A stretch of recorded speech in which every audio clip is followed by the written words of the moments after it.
Cerita novel romantis. Cinta Satu Rumah dengan Kakak Iparku.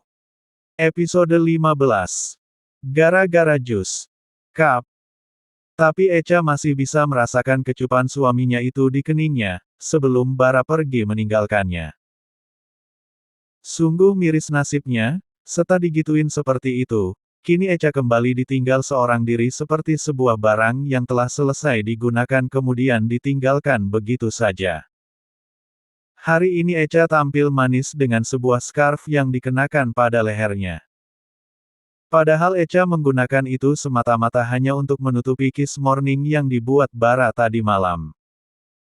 Echa saja begitu terkejut karena saat dia membuka matanya ternyata ada seseorang yang sedang asik bermain di dadanya.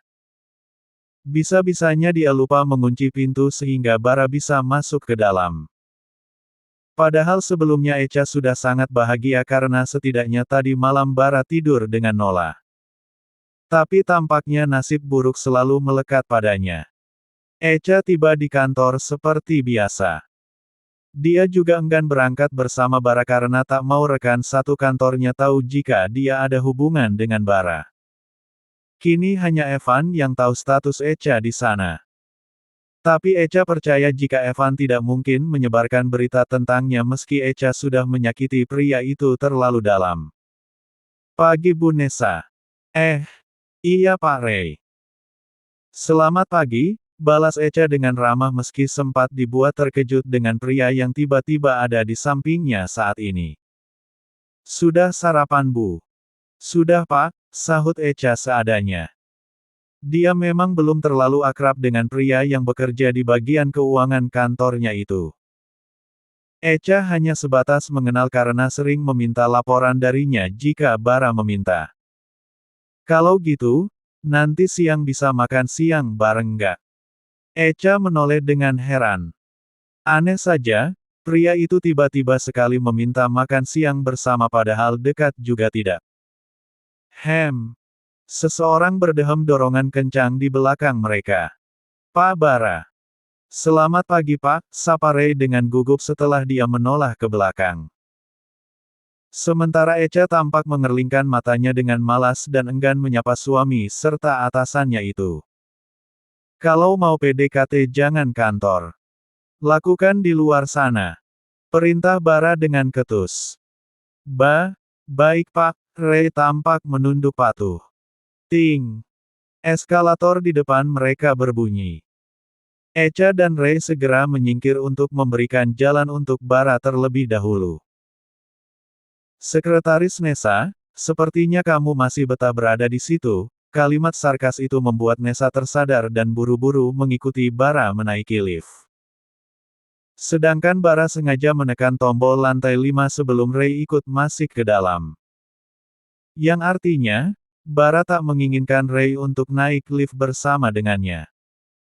Ternyata laki-laki buatmu itu, hilang satu tumbuh seribu ya. Sindir Bara. Maksud Pak Bara. Lihatlah tadi, putus dengan yang kemarin dan sekarang sudah ada lagi, Bara melirik Echa dengan sinis. Oh ya jelas Pak. Pesona saya memang tidak bisa ditampik. Terkadang saya juga bingung, sahut Echa dengan berani. Echa pikir, daripada meladeni ucapan Bara, lebih baik Echa menanggapinya dengan santai. Kalau masalah sakit hati, Echa sudah mulai terbiasa. Wah, luar biasa sekali istriku ini, entah itu pujian atau hinaan sebenarnya. Tapi, Bara semakin mendekat pada Echa dan menghimpitnya ke dinding lift.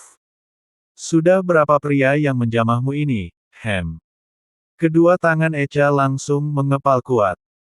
Kali ini ucapan Bara benar-benar keterlaluan. Jelas-jelas baru dia pria satu-satunya yang menyentuhnya. Pria yang pertama mengecup bibirnya. Banyak. Sampai saya lupa Pak Bara itu yang keberapa. Sahut Echa dengan tegas namun matanya berkaca-kaca. Belum sempat Bara menimpali karena terpaku dengan reaksi Echa. Pintu lift sudah terbuka sehingga dengan cepat Echa meloloskan diri darinya. Cek, apa yang aku lakukan? Bara meninju udara di depannya. Dia kesal sendiri dengan ulahnya. Bisa-bisanya dia menghina Echa seperti itu hanya karena tak terima Echa didekati oleh laki-laki lain. Dia terlihat seperti pria yang sedang cemburu karena wanitanya didekati pria lain. Siang harinya, Echa turun ke kantin untuk mencarikan makan siang untuk Bara. Echa yang sedang malas memesan makanan di luar memilih ke kantin. Urusan Bara suka atau tidak suka, Echa tidak peduli. Echa membawa 2 kotak nasi dan juga 2 gelas jus untuknya dan juga Bara. Tapi karena kondisi kantin yang ramai juga Echa yang tak melihat ke sekelilingnya, Echa tak sengaja menabrak seseorang hingga jusnya tumpah mengenai bajunya. Maaf, maaf. Saya nggak sengaja. Ucap Echa sambil melihat ke baju orang itu yang juga terkena tumpahan jus. Iya nggak apa-apa kok. Nanti aku bersihkan. Dek. Echa mengangkat kepalanya, ternyata orang yang ia tabrak adalah Evan. Pria yang ingin sekali Echa hindari mulai kemarin. Echa ingin menghindar bukan karena Echa tak mencintai pria itu lagi. Tentu saja rasa cintanya masih ada karena baru kemarin hubungan mereka berakhir, tapi Echa memang ingin menghindar supaya bisa melupakan Evan. Biar Evan juga bisa mendapatkan kebahagiaannya sendiri. Kamu nggak apa-apa kan? Tanya Evan. Pria itu masih saja lembut dan begitu perhatian pada Echa meski telah disakiti oleh Echa. Nggak apa-apa kok. Cuma kotor aja. Mata mereka saling menatap. Namun sedetik kemudian Echa yang lebih dulu mengalihkannya. Echa tidak sanggup untuk terus bertatapan dengan mata teduh itu. Mata Evan juga langsung tertuju pada leher Echa yang terpasang scarf. Posisinya yang agak tergeser membuat Evan bisa melihat apa yang sengaja Echa tutupi dengan kain berwarna navy bercorak bunga warna putih itu. Evan tersenyum kecut. Dia mengira jika Echa benar-benar sudah menjadi milik Bara seutuhnya. Ya udah Van, aku ke atas dulu. Tapi baju kamu kotor kah? Echa tak mempedulikan teriakan Evan. Dia berlalu pergi meninggalkan Evan yang kini masih menatap Echa dengan tatapan sendunya. Ternyata kalian sudah sejauh ini. Kenapa kamu mudah sekali berpaling kah? Jerit Evan dalam hati. Kala mengingat leher Echa yang tercetak bercak berwarna ungu di sana. Echa ke ruangan Bara hanya membawa makan siang saja karena minumannya sudah tumpah. Echa juga tak berpikir untuk membeli lagi karena pikirannya sudah tercerai-berai akibat bertemu Evan. Ini makan siangnya Pak. Maaf minumannya saya buatkan di pantry saja ya.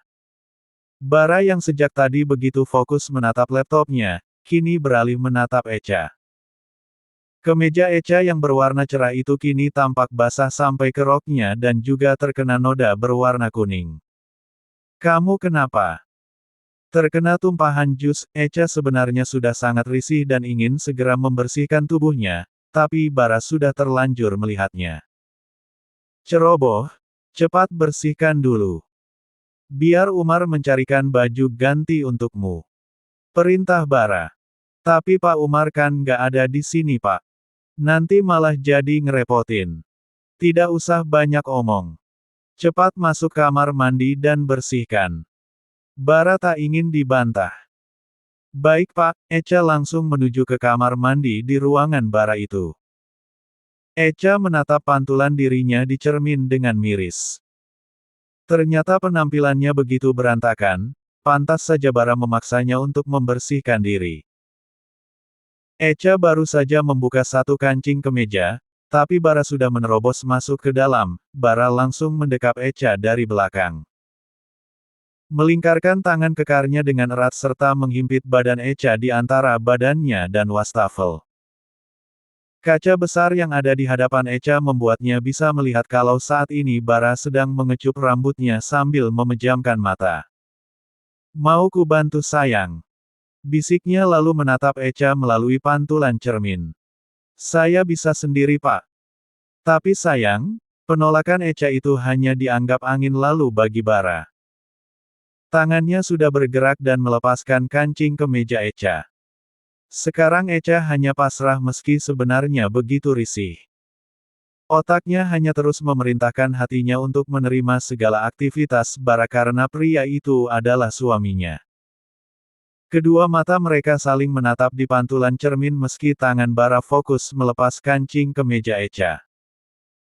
Senyum di wajah Bara tercetak jelas saat dia berhasil meloloskan kemeja itu dari istrinya. Kini bagian aset kembar terlihat jelas dan hanya ditutupi oleh BH. Kali ini tangan Bara tak berlabuh di aset kembar itu. Tapi Bara justru tertarik dengan scarf di leher istrinya. Bara menggenggam kedua tangan Echa lalu mendekapnya dengan erat. Sedetik kemudian, Echa merasakan keringat di lehernya. Ternyata, Bara sedang melepaskan scarf miliknya itu dengan menggigitnya bahkan dengan sengaja Bara sesekali mengecup leher Echa. Echa membelalak karena tanpa sadar mengeluarkan suara merdunya hingga Bara tersenyum tipis di sela kecupannya. Setelah scarf itu terlepas, Bara melepaskan Echa. Membalikkan istrinya itu dengan cepat hingga menghadap ke arahnya. Hap! Echa cukup terkejut karena Bara mengangkat pinggangnya hingga kini dia duduk di wastafel. Apa yang Pak Bara lakukan? SSSTTT, diamlah. Ini pasti lengket. Biar aku bantu bersihkan. Tapi saya bisa sendiri Pak. Jangan membantah. Bara lekas membasahi scarf milik Echa. Kemudian menggunakannya untuk membersihkan perut dan dada Echa yang tadi sempat terkena tumpahan jus. Echa hanya diam. Dia membiarkan Bara membersihkan dirinya. Dia terus mencoba memalingkan wajahnya karena tak ingin melibat Bara yang sedang fokus membersihkan dirinya. Sudah, tunggu sebentar. Echa tak tahu apa yang akan dilakukan Bara karena pria itu saat ini keluar dari kamar mandi. Tapi hanya beberapa detik, Bara sudah kembali lagi. Pakai ini dulu sambil nunggu Umar, ternyata Bara mengambil kemejanya yang memang sengaja ia simpan di kantor. Saya bisa sen. Aku tahu. Potong Bara dengan cepat karena Echa menolaknya untuk membantu memakai kemeja. Akhirnya Echa hanya pasrah ketika Bara memakaikan kemeja yang terlihat kebesaran di badannya itu. Echa juga membiarkan Bara memasang kancing kemeja itu untuknya. Terima kasih, ucap Echa dengan pelan setelah Bara selesai mengaitkan kancingnya. Sahut Bara. Pak, sebaiknya kita keluar dulu, Echa terlihat gugup karena Bara justru menghimpit badan Echa yang masih duduk di wastafel. Wajah Bara yang begitu dekat juga membuat Echa tak tenang. Sebenarnya apa yang kamu miliki sayang? Maksudnya. Echa nampaknya sudah mulai terbiasa dengan panggilan sayang itu. Kenapa kamu membuatku aneh seperti ini? Jawab Bara dalam hatinya. Tidak ada. Ayo turun. Bara kembali meraih pinggang Echa dan membawanya turun dari wastafel. Ini semua tidak gratis. Ucap Bara serasa keluar dari kamar mandi. Jadi saya harus menggantinya dengan apa Pak? Echa sudah menebak. Mana mungkin orang licik seperti Bara, berbuat baik tanpa imbalan. Kalau uang tentu Pak Bara sudah punya. Mau barang bagus juga Pak Bara sudah punya banyak. Jadi apa lagi Pak? Bukan itu Echa sayang. Aku tidak menginginkan semua itu. Untuk apa aku menginginkan sesuatu yang bisa aku dapatkan dengan mudah? Lalu apa Pak? Echa gugup. Dia takut kalau imbalan yang diminta Bara adalah haknya sebagai seorang suami. Mulai hari ini, kamu harus menyuapiku makan kalau kita sedang berdua. Apa? Bersambung.